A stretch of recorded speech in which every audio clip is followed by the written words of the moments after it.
Nagbalik nga pala ako sa GTR 5 ko. Gusto ko siyang gamitin ulit. Kaso nagba-backfire talaga eh. Binibenta ko na yan sa GC namin. Kaso walang pumapansin. Tapos tinanggal ko rin pala yung engine cover ko. Para yung hangin talagang pasok doon sa makina. Kasi habang tumatagal na realize ko, tamang maganda siya tignan, aesthetic siya. Pero yung engine cover natin, syempre may cover yon. Tapos may mga butas-butas. So parang limited lang yung hangin na pumapasok. Pero hindi naman na-compromise yung cooling system niya since may radiator naman tayo at kung saan saan ko naman na siya nadala ng may engine cover. Hindi naman nag-overheat at never pa akong naka-experience mag-overheat to. So yan, tinanggal natin para mas maganda at mas malamig yung makina natin. So yan yung motor natin ngayon. Black pa rin. Wala pa akong balak lagyan siya ng ibang kulay. Let's say i-combine natin siya sa ibang kulay, no. Ang nakikita ko pa lang dito sa motor ko is straight black.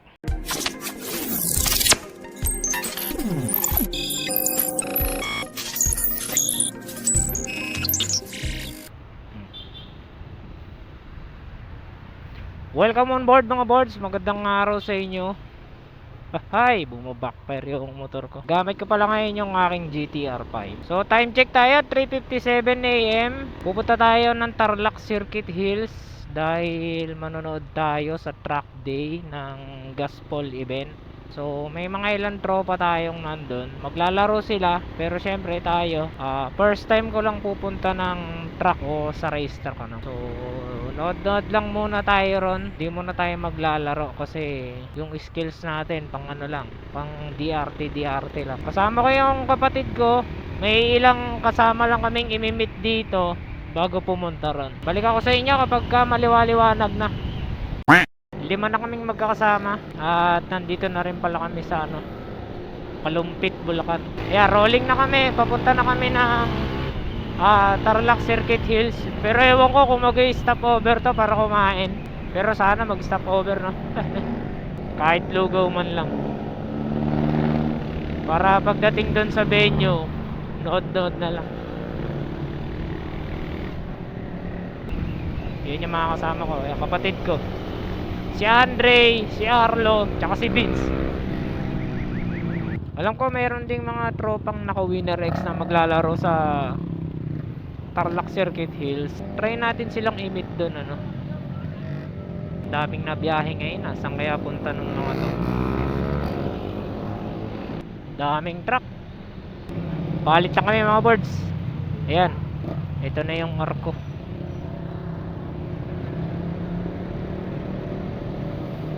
Medyo putol-putulin ko yung video natin kasi madilim pa eh.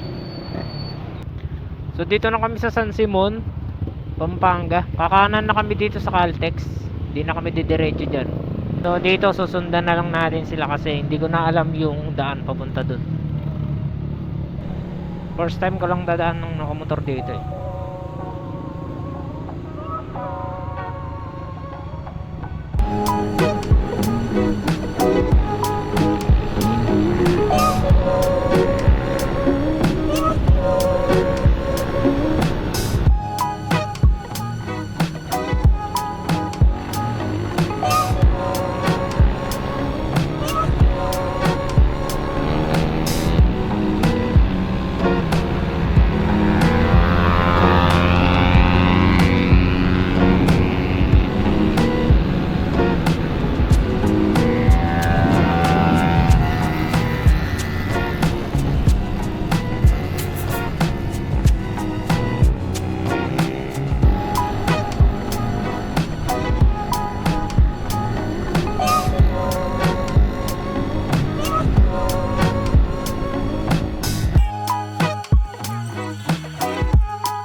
So ang ganda ng view dito sa kinainan namin. Pares lang kami. Nandito na pala kami sa Magalang, Pampanga. Yan yung mga kasama natin, no? Sniper B1, Sniper B3, B3, B4. So base dito sa Google Map ay 53 kilometers pa yung layo namin sa Circuit Hills sa Tarlac. So time check tayo, 6:30 na ng umaga. Medyo tama lang yung arrival namin dito sa Magalang, Pampanga. Ine-expect ko na pagdating siguro namin doon sa may venue, baka naglalaro na sila.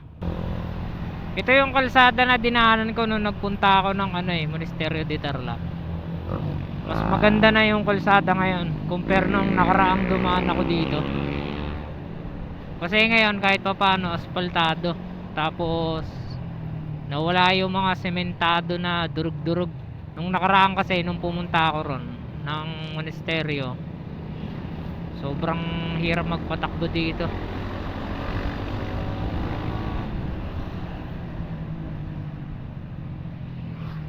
Okay, Tarlac na kami. Yan yung arko ng Tarlac, yung maliit lang na yan. 5 kilometers na lang, nandun na kami.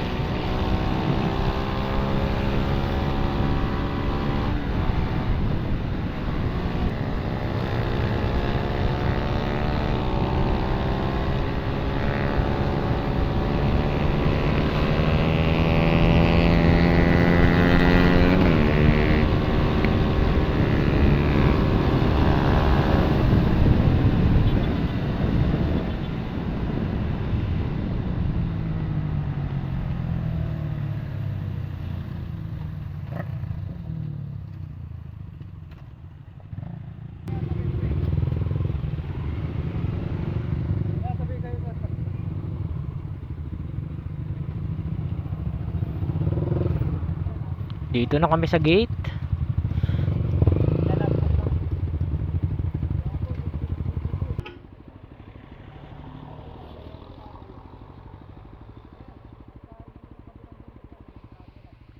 Di pala naka-record.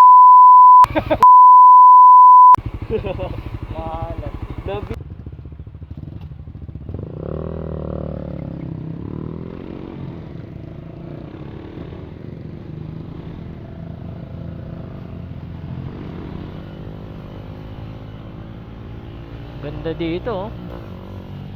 Ang aliwalas, ah.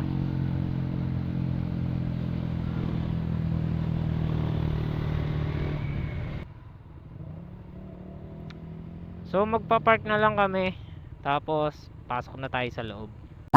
So mga boss, andito na kami sa track. Ayan, Tarlac Circuit Hills. May mga naglalaro na dito yung mga bata. Gagaling nila eh. So yun yung mga kasama natin, Street PPP Lady. Mga tropang naka-Winner Rex nandito din. Andyan sila, ayun yung paddock nila. So manonood lang kami dito, suporta sa mga tropa. Huwag kang kakalat, ha. Hindi ako kakalat. Dre, Yo, what's up, man? kayong dalawa lang lalaro ngayon? Sila Mark. Hindi, ngayon na nandito. Ano experience? Ah. May experience ka? Meron yun. Ano experience? Zero. DRT race Ano to eh, DRT race track to eh.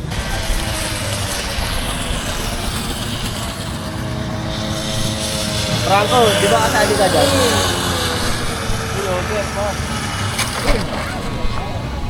Undershoot.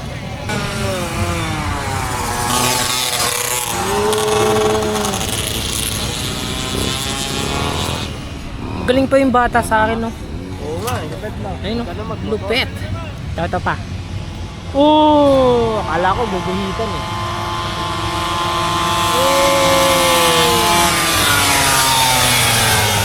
Overshoot. Ah! Solid. Wala kang palag dun, boy. Wala akong palag dun. Leg tama sa amin. Paalam, mag-aaral. Mag-aaral pala bumangking.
sakto lang.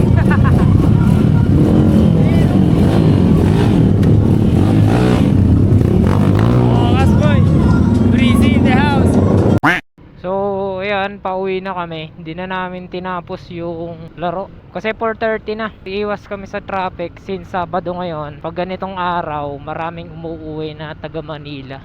So, possible. Traffic lahat ng madadaanan namin pag nagpagabi pa kami. Medyo sabana dito sa lugar na to. So, kaya kailangan maaraw pa lang is makarating na kami sa Bulacan. Para kahit pa paano, kabisado na namin.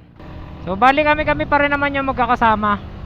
Si Vince, si Arlo, kapatid ko, si Andre, tsaka ako.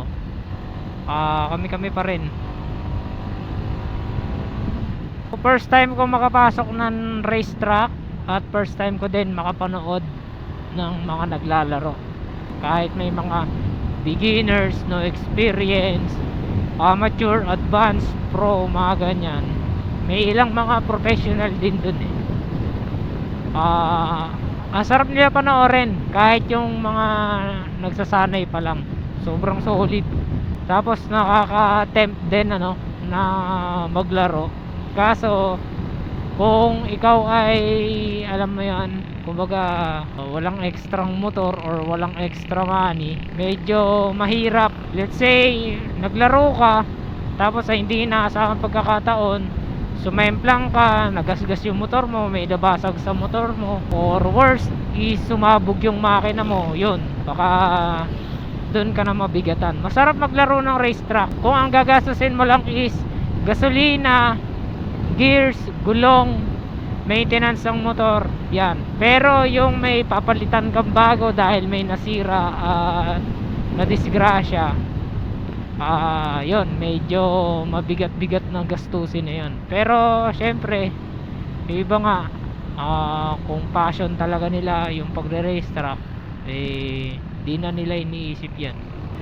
Kaya so uwi na kami, chill ride na lang kami. Tatakbo kami ng Matulen pero yung sa palagay namin na kaya namin.